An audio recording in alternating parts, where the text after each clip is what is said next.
hakuna jambo ngeni tutakuja kuongea ambalo halikuzungumziwa. Ruto has been a disaster from day one. He was a disaster even when he was in bunge. Myself and others impeached him for stealing maize uko mbele when he was just a minister. Kwa hivyo hii si jambo ngeni. Hii unaona akifanya kinyama kwa Gachagua.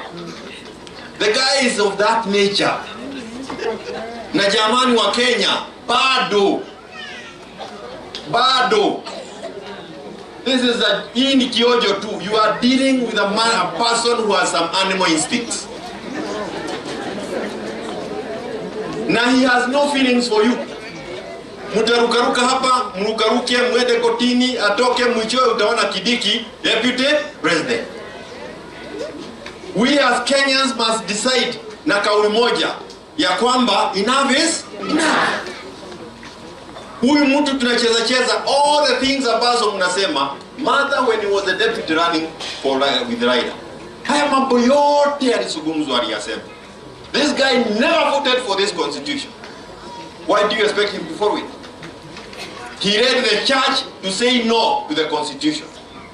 He led the church to bring me maneno ya tanga bali tuko nayo sasa. Some of the individuals and I really support the issue of not breaking the law when you want to do what you want. Hii mambo ya Gachagua vile Ruto anaiongoza ni kinyama. It is wrong and it must be opposed. Kama unataka kumtoa, mtoe kwa njia inayofaa. Kwa sababu ukifanya hivyo, unajua mmesahau juzi. 3 weeks ago tulikuwa pale chini Davivi, tumeongozwa na mada. Amenyakua chamba ya watu. Ruto amenyakua chamba ya more than 4,000 families. Imerudishwa na court the other day. Hata tulikuwa na demo jibu. So tunaweza anza kufikiria kwamba ni something easy. We need to form a new government, but we need to be very serious. Why was I saying figuring out these young people here? They decided they have young families kama Ndegwa, but they refused to be influenced by money. Walikataa kupatiwa pesa waende wakafanyie Ruto kazi.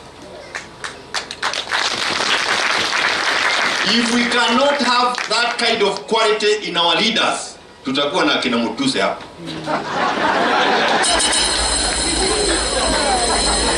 Tutajaza Tugege, the ones that we have from the mountain. I know here kuna Mutuse, kule tuko na Tugege. But until we make up our minds, kwa sababu hii si kitu ambayo imekuja kwa accident. It's not accidental. We have messed the country knowing. We said Ruto will help people steal. Wengine wakatuambia afadhali mwizi ambaye anatuletea nyumbani. Now look at what he is doing. Amewaletea airport. Na amebeba. Amewaletea health. Chief made NHIF. So while we are talking about where we want to go, for some of us we are very bitter. I will start with Gachagua to the end.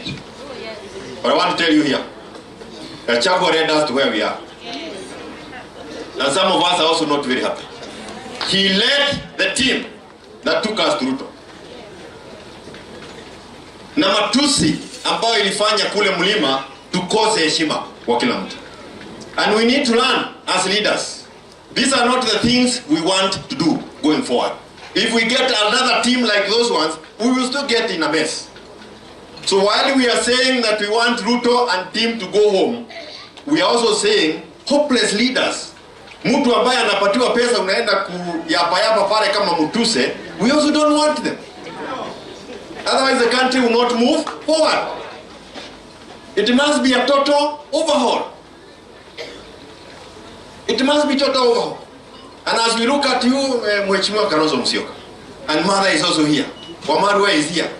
We are all here. Look at us also. Usibebe tu for the purpose of winning that tuweke tu pale. We will have another parliament that is useless.